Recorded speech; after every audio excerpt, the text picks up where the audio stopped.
Hello and welcome to AMDA on the Hill, your periodic update on AMDA's public policy activities. My name is Alex Bardakh and I'm the Director of Policy and Advocacy here at AMDA. I wanted to give you a quick update on everything we've been doing in response to the COVID-19 pandemic since my last update, which was in early April. First, I of course want to mention that we held our virtual annual conference, which had a number of updates from the field, from our experts on COVID-19, as well as sessions on telehealth, both from how to set it up, what it is, and the coding and billing questions.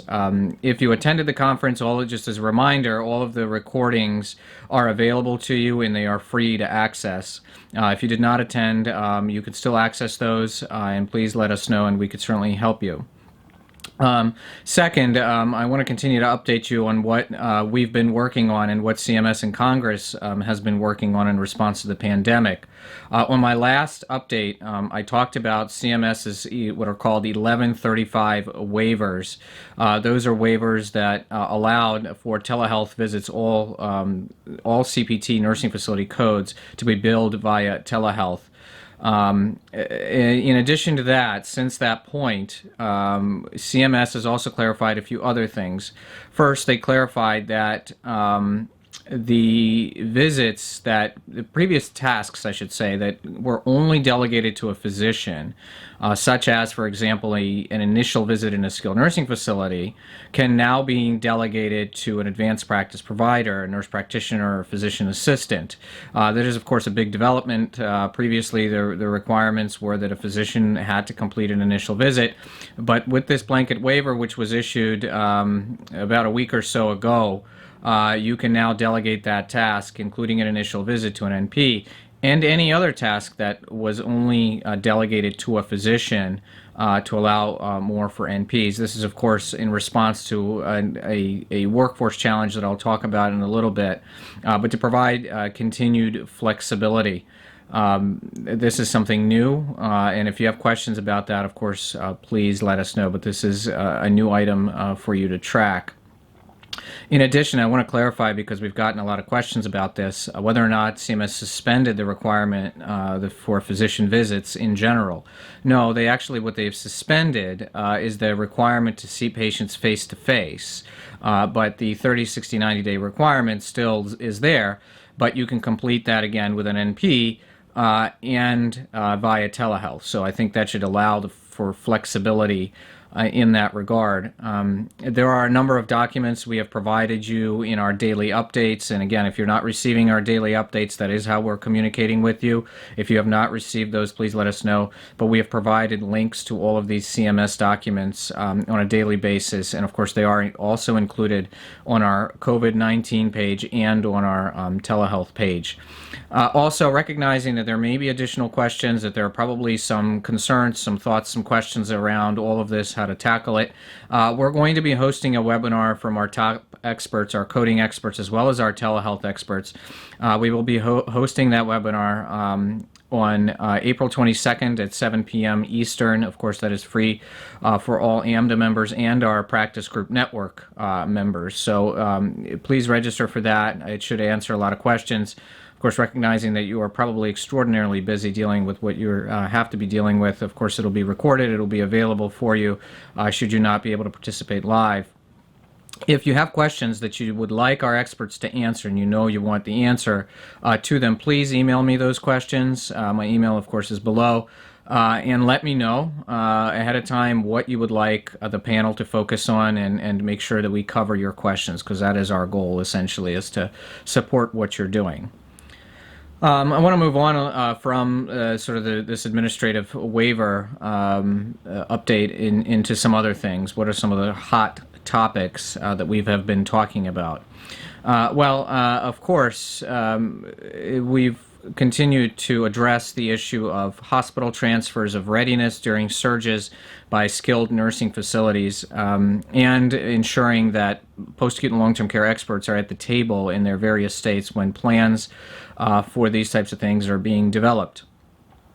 So we are seeing around the country that a lot of nursing facilities are setting up these COVID positive either units or setting up COVID positive facilities. And of course, that comes with its own challenges. And we have been talking to a number of states, including New York, which of course has been one of the hardest hit areas. And I think we've made some progress there in New York in terms of talking to their Department of Health. But there have been other areas, Louisiana, Ohio, Indiana, California, and others where there have been initial reactions by the state. There may have been mandates that facilities take COVID-positive patients without much preparation, without thought to PPE needs or testing needs. And we have been able to highlight those issues to the administration and to the various states. I want to thank the leaders of our state chapters and really within those states, because a lot of this has been going on the local level. And I want to thank those leaders, our volunteers who are, have full-time jobs trying to deal with their duties as medical direction and attending physicians and so on and so forth. But they're also on the front lines of our advocacy efforts, trying to ensure that facilities are getting the proper PPE, that we are advocating to be on the priority list for testing.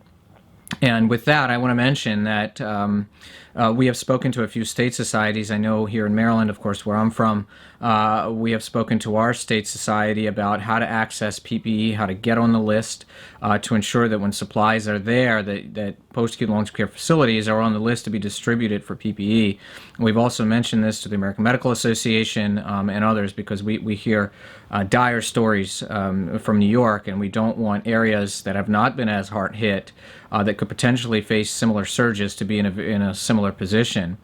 On the workforce front, we've heard that challenges there. We've certainly heard that there have been facilities that have had 80% of their workforce essentially be cut out because they've had to stay home because of their own illness or because of their family situations or other things. This is, of course, a very difficult issue, but one that I think can be resolved to some degree if the state departments of health are understanding of what's going on and understand the needs of this field. We've seen progress when they do, and we've seen not so much progress when they don't. So we certainly encourage, if you're out there and you feel like you're doing this again by yourself and you don't know who to contact and you don't know who to go to, please let us know. We can connect you with your state leaders in your own state AMDA chapter, or we can go ahead and connect you with the local Department of Health and help you go about obtaining PPE and other things. But don't think that if you haven't heard anything, that it doesn't exist, that there aren't avenues and help for you out there. Certainly we want to try to help during this difficult time. I want to also mention that in Congress, as these stimulus packages have been rolling out, the previous stimulus packages, in Capitol Hill, they called it Stimulus 3.0 or the CARES Act, had money for small businesses. Of course, that has run out. They had money for PPE and other things, and again, that's why it's so vital that you are on the list to be prioritized for testing and for PPE. In terms of looking ahead, Congress, of course, is working on Stimulus 4.0 package. And in that, we are advocating to be on the priority list. We are advocating for states to set up infrastructure to build these COVID-positive units so that facilities don't have to take the brunt of doing that on their own. We know that this is a very difficult time to be doing that on the fly. The phrase that Dr. Nace has been saying as we're building the plane while we're flying it has been thrown around, and it's very accurate. So we want to make sure that in this next stimulus package, we're on the list. I want to thank all of you that have taken the time to send a letter to Congress. We had a grassroots letter. We want to thank all of you for taking the time for sending it to Capitol Hill. Please know that it does make a difference. They hear you. They understand you. And hopefully that it leads to some positive outcomes. With that, I want to turn to some other things that have happened, of course, in the press. The press has been very active talking about the plight of nursing homes, some with greater understanding, some with less understanding. But we have been fielding a number of calls. Our executive director, Chris Laxton, has given a number of interviews, as have a lot of our leaders. They've been on various channels talking about issues in nursing homes, and we've seen in the press this issue being raised, and we want to make sure that the story about the good, bad, and the ugly is out there. A lot of times, there's very little understanding about what actually happens in a nursing home, how the process works, what are the patients like, how the dynamics with the family works, and so on and so forth. We want to make sure that the right story and the story that you all have to tell is out there. So if you are getting press inquiries and you are speaking to the press, we urge you to contact us. We have talking points, we have issue briefs on a number of issues, and we're happy to help you navigate the waters of the press in your local area or even on the national media. Certainly, I think this is an important avenue to get the message out to your fellow colleagues as well as family members that are legitimately concerned about what's going on. Speaking of that, I will say that the issue of notification for families has been raised, and in press reports here in Maryland, I've seen that a number of times families don't know what's going on with their loved ones until they hear from the hospital. And so we urge you to be in contact with the families about the plan, what you're doing. There are, of course, issues in our world. It's not just one family member. It could be multiple family members. So I think you need to have a plan for communication with families so that we don't run into issues where they don't know where their loved ones are, or they're hearing that they may be unfortunately in their last days in the hospital and they had no idea that they were even transferred there. So there's a number of issues, of course, to walk through, but we're trying to provide guidance for you all as fast as we can, and we have some listservs and other things, forums that you can speak with your colleagues if you're having challenges in those areas. I also want to mention that the other issue that we've been tackling with CMS, and we think there's going to be some CMS action on this quite soon, is what the outbreak in nursing facilities actually looks like. There's not a national repository of that data. There may be state repositories, but we don't know what on a national scale what that looks like. And so there are some conversations about, do we need to collect this data? Who would be responsible for sending it in? But trying to figure out just defining the scope of outbreaks in facilities and in states as to how this is going. I think it'll become a very important part of this conversation that we are now seeing about reopening. But what's going on in our nursing homes? How do we continue to protect them, even as the country perhaps thinks about reopening in some markets? We'll have to think about what that means for continuing to protect our elderly in nursing facilities. So these are some of the issues that we've been talking about. On a very positive front, I want to say that kudos to our members again, who have been now in several states that I've heard are serving on their COVID-19 task forces representing long-term care.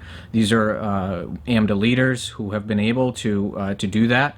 And I think it has made a difference in all of these conversations that I mentioned. So certainly I think our word is getting out there. I think all of you are making an impact. And I know at times like this, sometimes it may not feel like we're moving quick enough or doing all that we can.